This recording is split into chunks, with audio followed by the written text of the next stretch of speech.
إن الحمد لله نحمده ونستعينه ونؤمن به ونتوكل عليه ونعوذ بالله من شرور أنفسنا ومن سيئات أعمالنا من يهده الله فلا مضل له ومن يضلل فلا هادي له وأشهد أن لا إله إلا الله وأشهد أن محمدا عبده ورسوله أرسله بالهدى ودين الحق ليظهره على الدين كله ولو كره المشركون. اللهم صل على محمد وعلى آل محمد كما صليت على إبراهيم وعلى آل إبراهيم. اللهم بارك على محمد وعلى آل محمد كما باركت على آل إبراهيم إنك حميد مجيد. أما بعد فإن خير الحديث كلام الله وخير الهدي هدي محمد صلى الله عليه وسلم وشر الأمور محدثاتها وكل محدثة بدعة وكل بدعة ضلالة. أيها الإخوان والأخوات أوصيكم عباد الله وإياي أولا بتقوى الله. أعوذ بالله من الشيطان الرجيم. بسم الله الرحمن الرحيم. لن يدخل الجنة إلا من كان هودا أو نصارى تلك أمانيهم قل هاتوا برهانكم إن كنتم صادقين. ആദരണീയരായ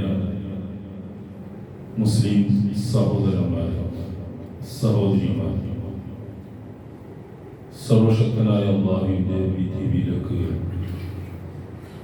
ജീവിതത്തിലുടനീളം കഴിവിൽ സൂക്ഷിച്ച് ജീവിക്കണേ എന്ന് ആദ്യമേ എല്ലാവരെയും ഓർമ്മിപ്പിക്കുകയാണ്. കഴിഞ്ഞ ഒരാഴ്ച കാലമായി നമ്മുടെ മീഡിയകൾ മുഴുവനും ചർച്ച ചെയ്തുകൊണ്ടിരിക്കുന്നതും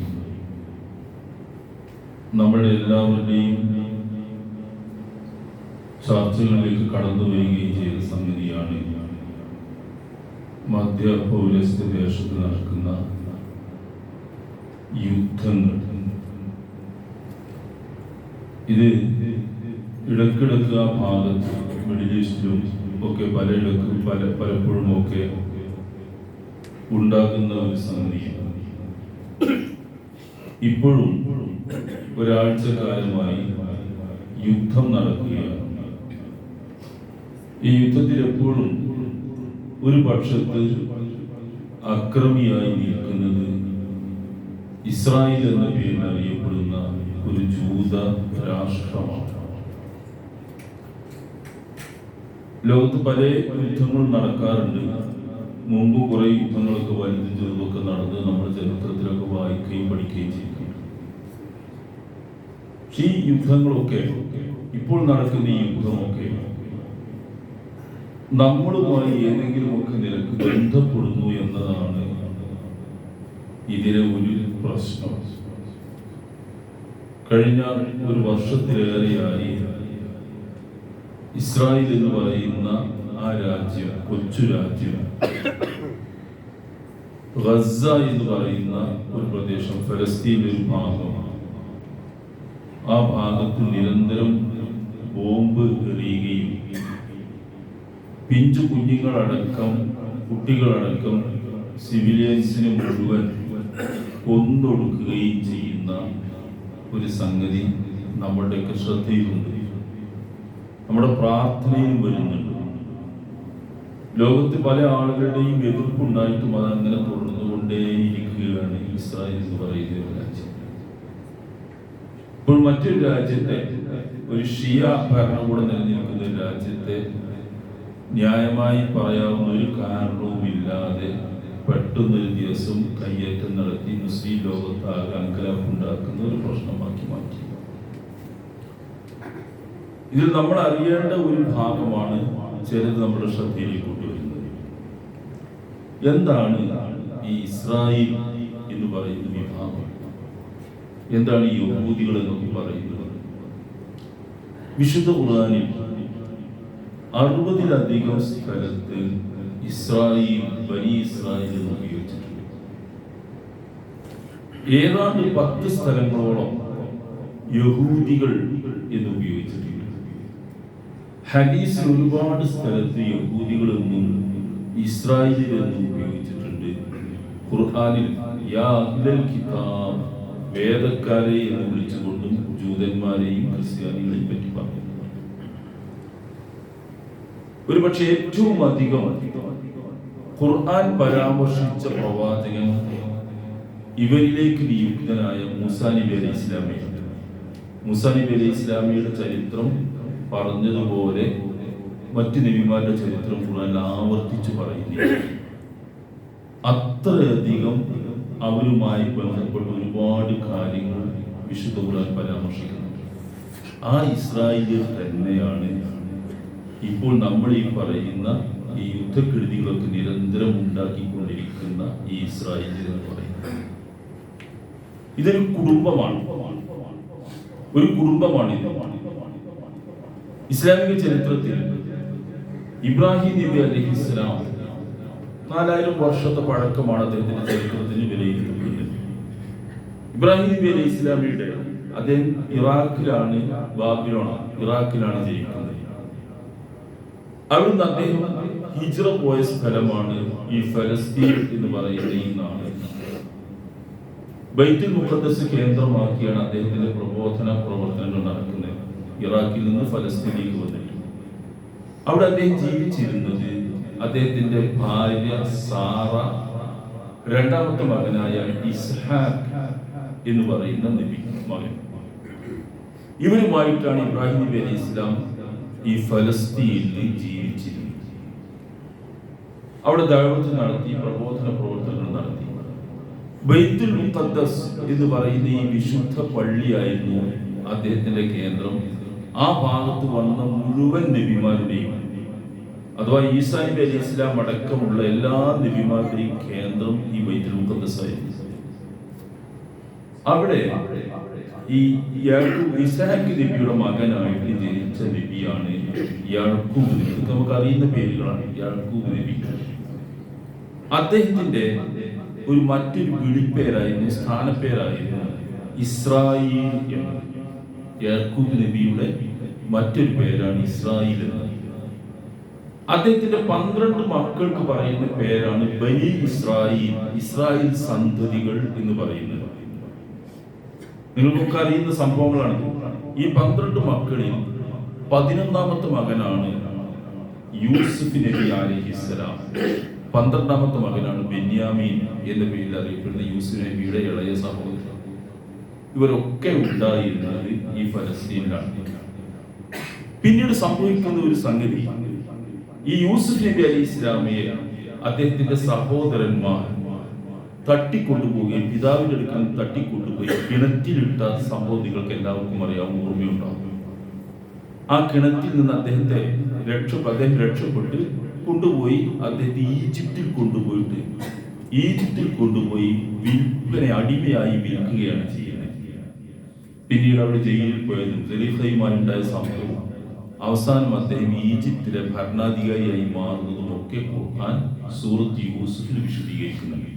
അങ്ങനെ ഫലസ്തീനിൽ ഉണ്ടായിരുന്ന യാക്കൂബ് നബിയുടെ മകൻ യൂസുഫ് ഈജിപ്തിലെത്തി. ആ ഈജിപ്തിലെത്തിയതോടുകൂടി അദ്ദേഹത്തിന്റെ പിതാവ് യാക്കൂബിനെയും അന്നത്തെ അദ്ദേഹത്തിന്റെ ഭാര്യയെയും മറ്റു സഹോദരന്മാരെയും ഒക്കെ അദ്ദേഹം ഈജിപ്തിലേക്ക് കൊണ്ടുപോവുകയും അങ്ങനെ ഈജിപ്തിൽ മിസ്രിൽ താമസമാക്കുകയും ചെയ്തു. 12 ഗോത്രങ്ങളായിട്ട് അവർ വളർന്നു. ഇസ്രായേൽ സന്തതികൾ, ബനി ഇസ്രായേൽ എന്ന് പറയുന്നത് അവരാണ് ഈജിപ്തിൽ താമസിച്ച് ഇവിടുന്ന് മാറി അങ്ങോട്ട് പോയി. അവരിലേക്ക് ഒരുപാട് പ്രവാചകന്മാർ വന്നിട്ടുണ്ട്. യൂസുഫ് നബിക്ക് ശേഷം 300ഓളം വർഷം അവർ ഈജിപ്തിലെ നേതൃ പദവിയിൽ തന്നെ നിന്നു. കാരണം യൂസുഫ് നബി ഭരണാധികാരിയായിരുന്നു. സ്വാഭാവികമായിട്ടും അവർക്ക് അവിടേക്ക് സ്വാധീനം ഉണ്ടായി, അവിടെ അവർ ജീവിച്ചു. അവരെ ആ 100-300 വർഷങ്ങൾ കഴിഞ്ഞതിന് ശേഷം ആ ഈജിപ്തിൽ ഉണ്ടായിരുന്ന കോപ്റ്റിക്കുകൾ, കിബ്തി വംശജർ എന്ന് പറയുന്ന ആളുകൾ, അത് ഫിറോന്റെ ആളുകളാണ്. അവർ അധികാരത്തിൽ വന്ന് ഈ വിഭാഗത്തിൽ ഇസ്രായേലിനെ പൂർണ്ണമായും അടിമകളാക്കി മാറ്റി. ഈ ചരിത്രങ്ങളൊക്കെ നമ്മൾ ഖുർആൻ ഹദീസ് പഠിപ്പിക്കുന്നതാണ്, നമ്മൾ മനസ്സിലാക്കി വെക്കേണ്ടതാണ്. അടിമകളാക്കി മാറ്റി. ആ അടിമ വംശജരെ ഉപയോഗിച്ചുകൊണ്ടാണ് ഫറോവ ചക്രവർത്തിമാർ പിരമിഡുകൾ ഉണ്ടാക്കുകയും കെട്ടിടങ്ങൾ ഉണ്ടാക്കുകയും ഈജിപ്തിന്റെ അത്തരം സംസ്കാരങ്ങൾക്കൊക്കെ മാറ്റമുണ്ടാക്കുകയും ചെയ്ത് ഈ അടിമകളാക്കി ഇസ്രായേലിനെ വെച്ചുകൊണ്ടാണ്.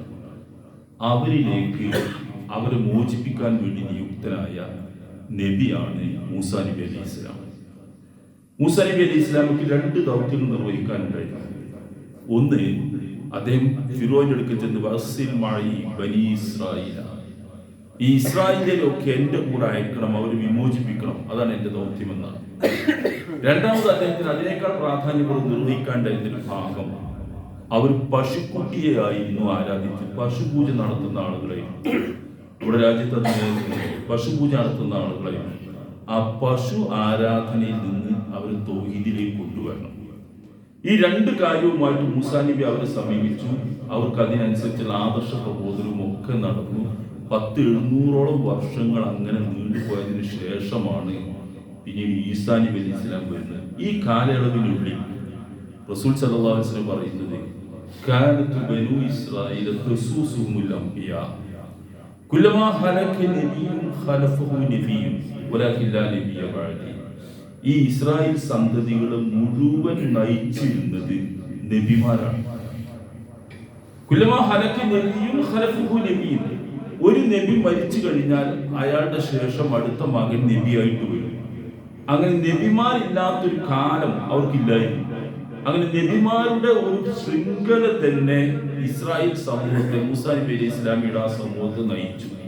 അങ്ങനെ എല്ലായിടത്തും നബിമാർ വന്ന് എല്ലാം നേതൃത്വം കൊടുക്കുന്ന ഒരു ഉത്തമ സമൂഹമായിട്ട് അവരെ വളർന്നു. പക്ഷേ ആ സമൂഹത്തിൽ ഉണ്ടായിരുന്ന ഏറ്റവും വലിയ ദൂഷ്യം നബിമാരെ കൊല്ലുകയായിരുന്നു. നിങ്ങൾ ആലോചിച്ചു, ജൂത വിഭാഗത്തെ പറ്റി ഖുർആൻ ആവർത്തിച്ച് പറയുന്ന ഒരു കാര്യം, അവർ ഒരു നബിയെ കൊന്നു എന്നല്ല, നബിമാരെ കൊല്ലുന്നവരായിരുന്നു അവരെന്നാണ്. ഖുർആൻ വ്യാഖ്യാതാക്കൾ പറയുന്നത്, സക്കരിയ അലൈഹി ഇസ്ലാമിയും യഹ്യ അലൈഹി ഇസ്ലാമിയും കൊന്നു താലത്തിലാക്കി രാജാവിന് തല സമർപ്പിച്ച ആളുകളാണ് ഇവർ. അത്ര ദുഷ്ടന്മാരായ മനുഷ്യന്മാർ, ഏത് കാര്യത്തിലും ദുഷ്ടത മാത്രം കാണിച്ചൊരു വിഭാഗമായിട്ട് ഖുർആൻ ജൂത വിഭാഗത്തെ പരിചയപ്പെടുത്തുന്നു. ഇസ്രായേൽ സന്തതികൾ, ഇവർക്ക് 3 പേരുകളിൽ, ഒന്ന് ഇസ്രായേലിൽ, ഒന്ന് യഹൂദികൾ, അഹ്ലി കിതാബിൽപ്പെട്ടൊരു വിഭാഗം. ഈ പേരുകളൊക്കെ പറയുന്നത് ഈ വിഭാഗത്തെയാണ്. എല്ലാ പേരുകളും ഇവരാണ് പറയുന്നത്. അവരെ ദുഷ്ടതയാണ് ഈ ഖുർആൻ എണ്ണി പറയുന്നത്. നബിമാരെ കൊല്ലുന്ന ആളുകളാണ് എന്നത് എന്ന് മാത്രമല്ല, മനുഷ്യരോട് ന്യായവും നീതിയും ഒക്കെ പറയുന്ന ആളുകളെയും ഇവർ കൊല്ലുന്നു.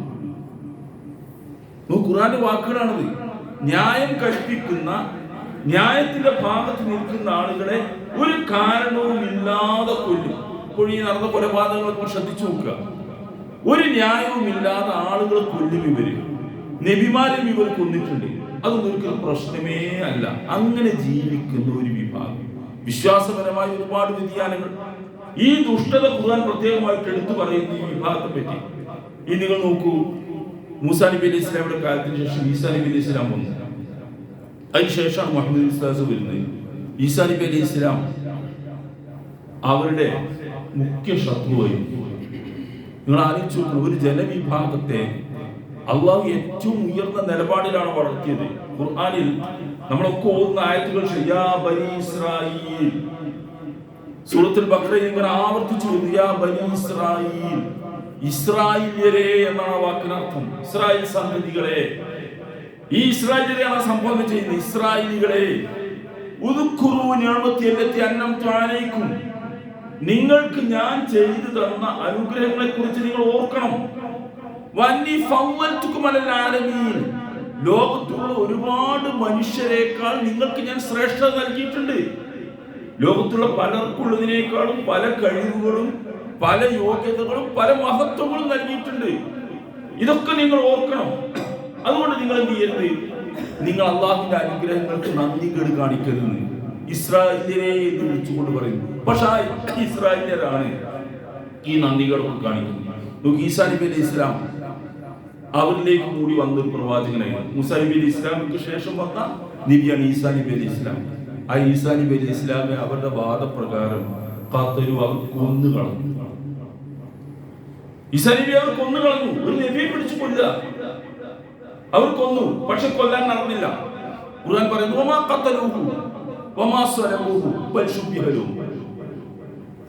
ജൂതന്മാർ പറയുന്നത് പോലെ യേശുവിനെ, ഈസാ നബി അലൈഹി ഇസ്ലാമിയെ അവർ കൊന്നിട്ടില്ല. പകരം ആരാണ് കൊല്ലുകയാണ് ചെയ്തത്? തെറ്റിദ്ധരിച്ച്. വമാ സ്വലബൂഹു, അദ്ദേഹത്തെ ക്രൂശിച്ചു എന്നത് ക്രിസ്ത്യാനികളുടെ വിശ്വാസമാണ്. അതും സംഭവിച്ചിട്ടില്ല. ജൂതന്മാർ പറയുന്നത് പോലെ യേശുവിനെ, ഈസാ നബി അലൈഹി ഇസ്ലാമിയെ കൊന്നിട്ടില്ല. ക്രിസ്ത്യാനികൾ വിശ്വസിക്കുന്നത് പറയുന്നത് പോലെ യേശുവിനെ ക്രൂശിച്ചിട്ടുമില്ല. ഒരായത്തിൽ പറയുന്നു, അള്ളാഹു അദ്ദേഹത്തെ കല്ലിലേക്ക് ഉയർത്തുകയാണ് ചെയ്തത് എന്ന് പറയുന്നു. നിങ്ങൾ നോക്കൂ, കൊലപാതകം ഒരു പ്രശ്നമേ അല്ലാത്തില്ല. ഇനി മുഹമ്മദ് നബിയുടെ കാലഘട്ടത്തിൽ നോക്കൂ നിങ്ങൾ. റസൂൽ സല്ലല്ലാഹു അലൈഹി വസല്ലമയുടെ കാലഘട്ടത്തിൽ ആ സമയത്ത് ഇവര് മദീനയുടെ പ്രാന്തങ്ങളിലും ഭാഗങ്ങളിലും ഒക്കെ ജീവിച്ചിരുന്നു. ജൂതരുണ്ടായിരുന്നു, അല്പം ക്രിസ്ത്യാനികൾ, നജ്റാൻ ഭാഗത്ത് മറ്റു ഭാഗങ്ങളൊക്കെ ഉണ്ടായിരുന്നു. ഈ വിഭാഗത്തെ പ്രബോധനം ചെയ്യാൻ റസൂലുള്ളാഹിന്റെ ബാധ്യതയായിരുന്നു. മദീനയിലേക്ക് ഹിജ്റ ചെന്ന റസൂൽ സല്ലല്ലാഹു അലൈഹി വസല്ലം അവരുമൊക്കെ ആയിട്ട് സമാധാന കരാറുണ്ടാക്കി സമാധാനത്തിൽ ജീവിച്ചു. വളരെ ശാന്തിയിലായിരുന്നു പോയിരുന്നത്. പക്ഷേ ഈ വിഭാഗം മാത്രം ആ കരാർ ലംഘിച്ചു. എന്നിട്ട് റസൂൽ സല്ലല്ലാഹു അലൈഹി വസല്ലമയെ കൊല്ലാൻ ശ്രമിച്ചു. യുദ്ധത്തിൽ ശത്രുക്കളുടെ ഭാഗത്ത് ഇരുന്ന കരാർ ലംഘിച്ച് നബി സല്ലല്ലാഹു അലൈഹി വസല്ലം യുദ്ധം ചെയ്തു. റസൂലുള്ളാഹിനെ കൊല്ലാൻ ശ്രമിച്ചവർക്ക് ചുരുങ്ങി 2 തവണ വ്യക്തമായിട്ട് കാണാവുന്ന 2 സംഭവം. ഒന്ന്, ജൂതരുമായിട്ട്, ഈ യഹൂദികളുമായിട്ട്, ഇസ്രായേലുമായിട്ട് ഒരു ചർച്ചയ്ക്ക് വേണ്ടി റസൂൽ സല്ലല്ലാഹു അലൈഹി വസല്ലം അവരെ ക്ഷണിച്ചു. ഐക്യത്തിൽ പോകാൻ വേണ്ടി, സ്നേഹത്തിൽ പോകാൻ വേണ്ടി. റസൂലുള്ളാഹി അതിനെ മുഖവിലക്കെടുത്തുകൊണ്ട് അവരുടെ ഭാഗത്തേക്ക് എത്തി. അവർക്ക് മദീനയുടെ അതിർത്തി പ്രദേശങ്ങളിൽ വലിയ കോട്ടകളുണ്ടായിരുന്നു, സുരക്ഷിതമായ കോട്ടകൾ. ഇന്ന് ബങ്കറുകൾ ഉണ്ടാക്കുന്നത് പോലെ കോട്ടകൾ ഉണ്ടാക്കി വെച്ചിരുന്നു ഈ വിഭാഗം. അവിടെ റസൂൽ സല്ലല്ലാഹു അലൈഹി വസല്ലം അവിടെ കോട്ടയിൽ ചാരി ഇരിക്കുകയെന്ന് ഇവരെയും പ്രതീക്ഷിച്ചു. ഇവർ ആ സമയത്ത് ചെയ്തത്, കോട്ടയുടെ പിൻഭാഗത്തിലൂടെ വലിയ ഉരുളൻ പാറകൾ, കല്ലുകൾ ഉയർത്തി അതിന് മുകളിൽ കൊണ്ടുവന്ന് റസൂൽ സല്ലല്ലാഹു അലൈഹി വസല്ലം കാത്തിരിക്കുമ്പോൾ അദ്ദേഹത്തിന്റെ തലയിലൂടെ വീഴ്ത്തി കൊല്ലാൻ വേണ്ടി ശ്രമിച്ചു ചെയ്തു. ജിബ്രീൽ അലൈഹിസ്സലാം വഹി മുഖേന റസൂലുള്ളാഹിക്ക് അറിവ് നൽകിയപ്പോൾ അല്ലാഹുവിന്റെ റസൂൽ തന്റെ കൂടെ വന്ന അനുയായികളെയും കൂട്ടി സ്ഥലപ്പെടുകയാണ് ചെയ്തത്. എന്നിട്ട് അവിടെ നാടുവിടാൻ പറഞ്ഞു റസൂൽ. റസൂൽ നബിയെ കൊല്ലാൻ വേണ്ടി ശ്രമിച്ച ആളുകളാണ്. ഖൈബർ യുദ്ധം കഴിഞ്ഞ് മടങ്ങുമ്പോൾ വഴിയിൽ വെച്ച് ഒരു ജൂത സ്ത്രീ, യഹൂദിയാണ്, ഈ ഇതേ വംശജരാണ്, ഒരു ജൂത സ്ത്രീ സൈനബ് എന്ന് പറയുന്ന ഒരു സ്ത്രീ റസൂൽ സല്ലല്ലാഹു അലൈഹി വസല്ലമയെ സൽക്കരിച്ചു. നബി സൽക്കാരം സ്വീകരിച്ചു. സ്വാഭാവികമായിട്ടും ബന്ധങ്ങൾ നിലനിർത്തുമല്ലോ. സൽക്കാരം സ്വീകരിച്ചു. അവർ ചെയ്തത്, ആട് മാംസത്തിൽ റസൂൽ സല്ലല്ലാഹു അലൈഹി വസല്ലം കഴിക്കാൻ സാധ്യതയുള്ള ഭാഗത്ത് വിഷം കലർത്തിയായിരുന്നു മാംസം സൽക്കരിച്ചത്. നമുക്ക് നബിയുടെ നേരെയാണ് ഈ കാണിക്കുന്നത്. വിഷം നൽകി സൽക്കരിച്ചു. റസൂൽ അത് കഴിച്ചു. കൂടെ ഉണ്ടായിരുന്ന സദസ്സിലുണ്ടായിരുന്ന ബിശ്ർ എന്ന് പറയുന്ന ഒരു സഹാബി ആ മാംസം കഴിച്ച് തൽക്ഷണം മരിച്ചു. റസൂലുള്ളാഹിക്ക് ജിബ്രീലിന്റെ അടുക്കൽ നിന്ന് വഹി വന്നു. റസൂൽ ആ വായിൽ തുപ്പിക്കളഞ്ഞു. പക്ഷെ റസൂലുള്ളാഹിന്റെ ശരീരത്തിലേക്ക് ആ വിഷം ഏറ്റ് കഴിഞ്ഞിരുന്നു. പിന്നീട് ഏതാണ്ട് 2.5 വർഷത്തോളം കഴിയുമ്പോൾ മരണശൈലിയിൽ കിടക്കുന്ന റസൂൽ പറയുന്ന ഒരു വാക്കുണ്ട്, അന്ന് ഖൈബറിൽ വെച്ച് കഴിച്ച ആ മാംസത്തിലെ വിഷം എന്റെ വായിൽ അതിന്റെ രുചി ഇപ്പോൾ വന്നു. അള്ളാഹു റസൂലിനെ സംരക്ഷിച്ചു കൊണ്ടുപോയതാണ്. സൂചിപ്പിക്കുന്നത് ദുഷ്ടത മാത്രം കൈമുതലായിട്ടുള്ള ഒരു വിഭാഗം, യുദ്ധമുണ്ടാക്കുന്ന ഒരു വിഭാഗം. ഖുർആനിൽ വാക്ക് നോക്കൂ നിങ്ങൾ, യുദ്ധത്തിന് വേണ്ടി തിരി കൊടുത്തുമ്പോഴൊക്കെ നോക്കി, ഇവരെ പറ്റിയാണ് ഈ പറയുന്നത്. ഈ ഇസ്രായേലിനെയും ജൂതരെയും പറ്റി പറയുകയാണ്. യുദ്ധത്തിന് തിരി കൊടുത്തുമ്പോഴൊക്കെയും അള്ളാഹു ഏതെങ്കിലും വിധേന അത് കെടുത്തി കളയും. അതിന്റെ സാധ്യതകളൊക്കെ അള്ളാഹു ഇല്ലാതെയൊക്കെയാണ്. എന്നിട്ട് ഭൂമിയിൽ എല്ലാ ഫസാദും കുഴപ്പവും ഉണ്ടാക്കും. ലോകത്ത് പ്രചരിച്ചു നിൽക്കുന്ന ഒരുപാട് സംഘടനകളുണ്ട് ഇവരുടെ പേരിലല്ലാത്ത. ആ സംഘടനകളൊക്കെ ചരിത്രകാരന്മാർ വരെയിരുന്ന ഇവരുണ്ടാക്കുന്ന സംഘടന, മാസോണിസം എന്ന് പറയുന്ന സംഘടനയും അതുപോലെ വേറെ സിയോണിസം എന്ന് പറയുന്ന സംഘടനയൊക്കെ ജൂത രൂപികൾ ഉണ്ടാക്കിയ സംഘടനകളാണ്. പുറത്ത് വേറെ പേരുകൾ ഇട്ടുണ്ടാക്കുന്നത് ഫിത്നകൾ ഉണ്ടാക്കാൻ. ഭൂമിയിൽ അവർ ഈ ഫസാദ് ഉണ്ടാക്കുന്ന ആളുകളെ അള്ളാഹു ഇഷ്ടപ്പെടുന്നു. സൂചിപ്പിക്കുന്ന ഇതാണ്, ദുഷ്ടത മാത്രം കൈമുതലാക്കിയ ഒരു വിഭാഗം. ആ വിഭാഗത്തെ അവരുടെ വിശ്വാസത്തിലെ വൈകല്യങ്ങൾ ഖുർആൻ പരിചയം. അള്ളാഹുവിനെ പറ്റി അവരുടെ വിശ്വാസങ്ങൾ അവരെ മൂസാ നബി അലൈഹി ഇസ്ലാം ഈജിപ്തിലെ പ്രയാസമൊക്കെ മോചിപ്പിച്ച് ചെങ്കടൽ കടത്തി ഫിറോനി ആളുകളേക്ക് മുക്കിക്കൊന്ന് രക്ഷപ്പെടുത്തി കൊണ്ടുപോയപ്പോൾ മരുഭൂമിയിലെത്തിയപ്പോൾ അവർ പറയുന്നൊരു വാക്കുണ്ട്, മൂസേ നീ ഈ പറഞ്ഞതിനോ ഞങ്ങൾ നിന്നെ വിശ്വസിക്കില്ല. ഇതൊക്കെ ഈ വിഭാഗമാണ്. പരസ്യമായിട്ട് അള്ളാഹുവിനെ ഞങ്ങളുടെ മുമ്പിൽ ഇറക്കി ഇങ്ങനെ കാണിച്ചു തരണം, അപ്പോഴേ ഞങ്ങൾ വിശ്വസിക്കുള്ളൂ. നോക്കൂ ധിക്കാരത്തിന്റെ പാരമ്യത.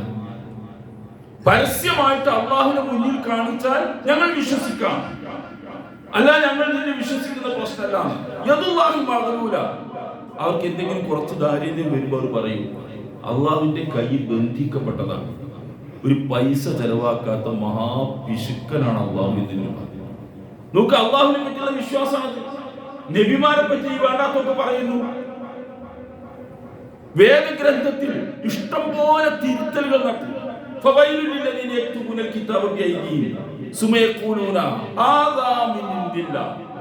ഒരു ജനവിഭാഗത്തെ പറ്റി പറയുന്നതൊക്കെ സ്വന്തം കൈകൾ കൊണ്ട് വേദഗ്രന്ഥം എഴുതി ഉണ്ടാക്കി ഇത് അള്ളാഹുവിന്റെ സന്ദേശമാണെന്ന് പറയുന്ന ആളുകൾ അവർക്ക് നാശമാണ്, നരകമാണ്.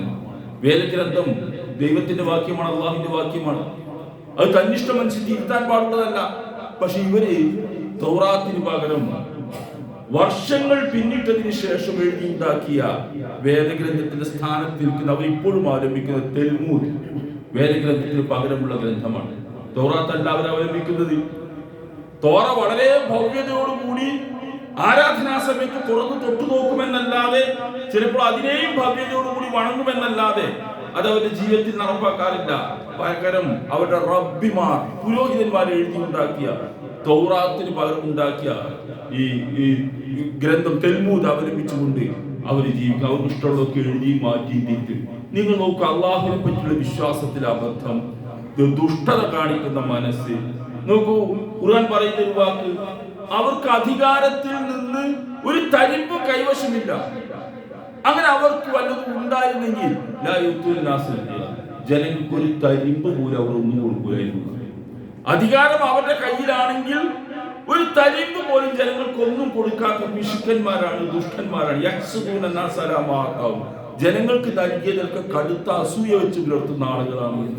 ഇതൊക്കെ സൂചിപ്പിക്കുന്നത് ഈ ചരിത്രത്തിലുടനീളം വളരെ ദുഷ്ടതയും വളരെ ശത്രുതയും യുദ്ധക്കൊതിയന്മാരും ജനങ്ങളെ നല്ലത് കൽപ്പിക്കുന്ന ആളുകളെ കൊല്ലുന്നവരും ഒക്കെ ആയിട്ടുള്ള ഒരു ദുഷ്ട വിഭാഗമായിട്ടാണ് ഈ ഇസ്രായേലിനെയും ജൂത വിഭാഗത്തെയും ഒക്കെ ഖുർആൻ പരിചയപ്പെടുന്നത്.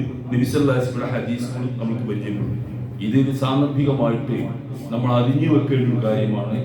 ലോകത്തിങ്ങനെ പല ചർച്ചകളും ഇത്തരം സംഭവങ്ങളും ഒക്കെ നടക്കുമ്പോൾ ഇസ്ലാമികമായ ഒരു കാഴ്ചപ്പാടിൽ ഈ വിഭാഗത്തെ പരിചയപ്പെടുത്തിയ ഭാഗം സ്വാഭാവികമായിട്ട് നമ്മൾ അറിയുക. അതൊക്കെ നമ്മുടെ ജീവിതത്തിൽ കാഴ്ചപ്പാടുകൾ ഉണ്ടാക്കാനും വീക്ഷണങ്ങൾ നിലനിർത്താനും ഒക്കെ സഹായമാകും. അല്ലാഹു സുബ്ഹാനഹു വ തആല ഇത്തരം ദുഷ്ടജനങ്ങളുടെ ഉപദ്രവങ്ങളിൽ നിന്ന് ഈ സമൂഹത്തെയും മനുഷ്യരെയും ഒക്കെ രക്ഷിച്ച് അനുഗ്രഹിക്കണം.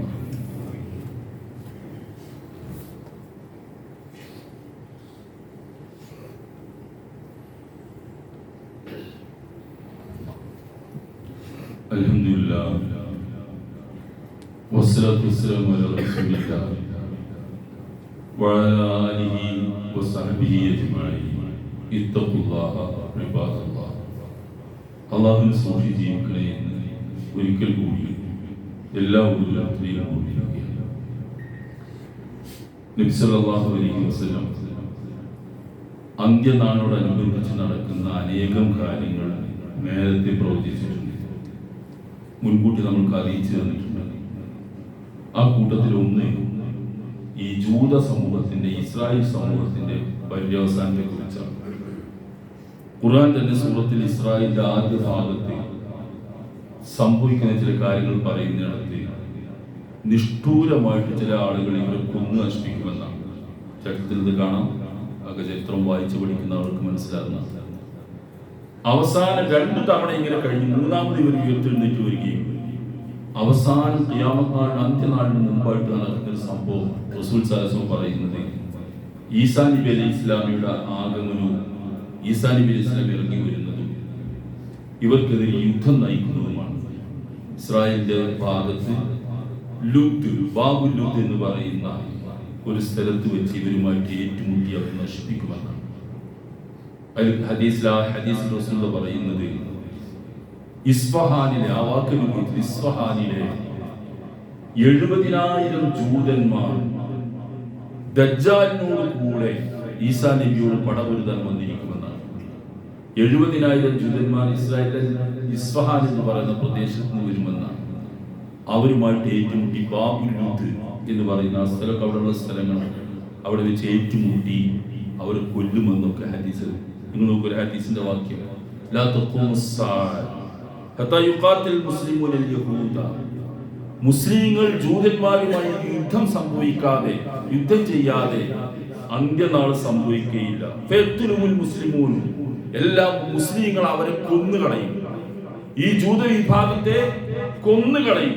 ഹത്താ യഖ്തബിൽ യഹൂദ വറഅൽ ഹജരി വശജരി, അങ്ങനെ നിവൃത്തിയില്ലാതെ ജൂത സമൂഹം എല്ലാ മരത്തിന്റെയും കല്ലിന്റെയും പാറകളുടെയും ഒക്കെ പിന്നിൽ ഒളിഞ്ഞിരിക്കുമ്പോഴും അത്ര ഒളിച്ചോടുന്നൊരവസ്ഥ ജൂതന്മാർക്ക് വരും. ഫയഖുൽ ഹജർ വശജരി യാ മുസ്ലിം യാ അബ്ദുല്ലാഹ് ഹാദാ യഹൂദിയുൻ ഖൽഫി തആൽ, അന്ന് ആ മരവും കല്ലുകളുമൊക്കെ വിളിച്ചു പറയും, മുസ്ലിമേ, അള്ളാഹുവിന്റെ ദാസ വരൂ, ഇതാ ഒരു ജൂതൻ എന്റെ പിന്നിൽ ഒളിച്ചിരിക്കുന്നു, അവനെ പിടിച്ചു കൊന്നോളൂ. അത്രയധികം വെറുക്കപ്പെട്ട വിഭാഗമായിട്ട് അവർ മാറുന്ന ഒരു സാഹചര്യം വരും. അത് വരാതെ അന്ത്യനാൾ നടക്കില്ല എന്ന്. എന്നിട്ട് പറയുന്നു ഇല്ലൽ ഗർഖ്, ആ മരങ്ങളെ പറഞ്ഞ കൂട്ടത്തിൽ ഗർഖ് എന്ന് പറയുന്ന ഒരു കുറ്റിച്ചെടി, അയാൾക്ക് ഉയർത്തി നിൽക്കുന്ന ഒരു മരമാണ്, അത് ഒഴികെ അതിങ്ങനെ വിളിച്ചു പറയില്ല. അത് ജൂതർക്ക് ഭാഗം നിൽക്കുന്ന ഒരു മരമാണ്. ഇന്ന് നിങ്ങൾക്ക് ആ രാഷ്ട്രത്തെ പറ്റി പഠിക്കാൻ ശ്രമിച്ചാൽ അറിയാൻ കഴിയുന്ന ഒരു സംഗതി, അവരധിവസിക്കുന്ന സ്ഥലത്ത് മുഴുവൻ ഈ മരം വെച്ച് പിടിപ്പിച്ചിട്ടുണ്ട്. അള്ളാഹുവിന്റെ റസൂലിന്റെ പ്രവചനം അക്ഷരാർത്ഥത്തിൽ പുലരുന്ന രീതിയിൽ ആ മരം ആ നാട്ടിലൊക്കെ വെച്ച് പിടിപ്പിച്ചിരിക്കും. നിങ്ങൾ ആലോചിച്ച് നോക്കൂ, റസൂലിന്റെ പ്രവചനമാണ്. അന്ത്യനാളിനോടനുബന്ധിച്ച് ഇത് ഇവിടെ സംഭവിക്കും. ഒരു നിരാശയുമില്ലാതെ മുസ്ലിം ലോകത്തും മനുഷ്യ ലോകത്തും ഒന്നാകെയും പ്രശ്നങ്ങൾ മാത്രം സൃഷ്ടിച്ചു കൊണ്ടിരിക്കുന്ന ഒരു വിഭാഗമാണിത്. വളരെ കുറച്ച് മാത്രമേ അവരിൽ നന്മ മനുഷ്യർ കിട്ടുന്നുള്ളൂ. ഖുർആൻ അവരെ പറ്റി ഉപയോഗിച്ച വാക്ക് ഖസത്ത് ഖുലൂബുഹും, അവിടെ മനസ്സ് കടുത്തുപോയ മനസ്സാണ്. കൽ ഹിജാറ, പാറ പോലെ കടുത്തതാണ്. ഔ അശദ്ദു ഖസവ, പാറയേക്കാൾ കടുത്ത മനസ്സുള്ള ആൾക്കാരാണ്. വൈന മിനൽ ഹിജാറത്തി ലമാ യതഫജ്ജറു മിൻഹുൽ അൻഹാർ, ചില പാറക്കുള്ളിൽ നിന്ന് തെളിനീര് ഒഴുകി വരും, അതുകൂടി ഇവന്റെ മനസ്സിൽ വരില്ല. അത്ര ദുഷ്ടതയും ക്രൂരതയും മാത്രം വെച്ചു പുലർത്തുന്ന ഒരു വിഭാഗമായിട്ട് ജൂത വിഭാഗത്തെ ഖുർആൻ നമുക്ക് പരിചയപ്പെടുത്തും. അപ്പോൾ നമ്മൾ ഇതൊക്കെ മനസ്സിലാക്കി വെക്കുന്നത് ചരിത്രത്തിന്റെ പാഠങ്ങളും ഈ സംഭവങ്ങളൊക്കെ വിലയിരുത്തുമ്പോൾ ഒരു ഇസ്ലാമികമായ കാഴ്ചപ്പാടും ഇസ്ലാമികമായ രീതിയും ഒക്കെ നമുക്ക് ഉണ്ടാകാൻ വേണ്ടിയാണ്. ഇതൊക്കെ ലോകത്ത് നടക്കുന്ന കാര്യങ്ങൾ അന്ത്യനാളുടെ അടയാളങ്ങളിലായിട്ട് പറഞ്ഞ കൂട്ടത്തിൽ ഇങ്ങനെയൊക്കെ ഉണ്ട്. ഈ പ്രയാസങ്ങളിൽ നിന്നൊക്കെ മുസ്ലിങ്ങളായ ആളുകൾക്ക് നമ്മൾക്ക് രക്ഷപ്പെടാനുള്ള പ്രാർത്ഥനയും സന്നാഹങ്ങളും നമ്മൾക്ക് ആവശ്യമാണ്. ഇപ്പോഴും നമ്മുടെ ഗസ, ഇവരുടെ ഈ യുദ്ധമൊക്കെ നടക്കുന്നതിനിടക്കും വളരെ സാധുക്കളായ മനുഷ്യന്മാരെ നിരന്തരം കൊന്നുകൊണ്ടേയിരിക്കുകയാണ്. യാതൊരു ദാക്ഷിണ്യവും അവർക്കില്ല, മനസ്സരിവും അവർക്കില്ല, ഒരു ന്യായവും പറയാനില്ല. അവരുദ്ദേശിക്കുന്ന ഏകാധിപത്യം, സ്വജാധിപത്യം, താങ്ങുന്നിത്വം കാണിച്ചുകൊണ്ടേയിരിക്കുകയാണ്.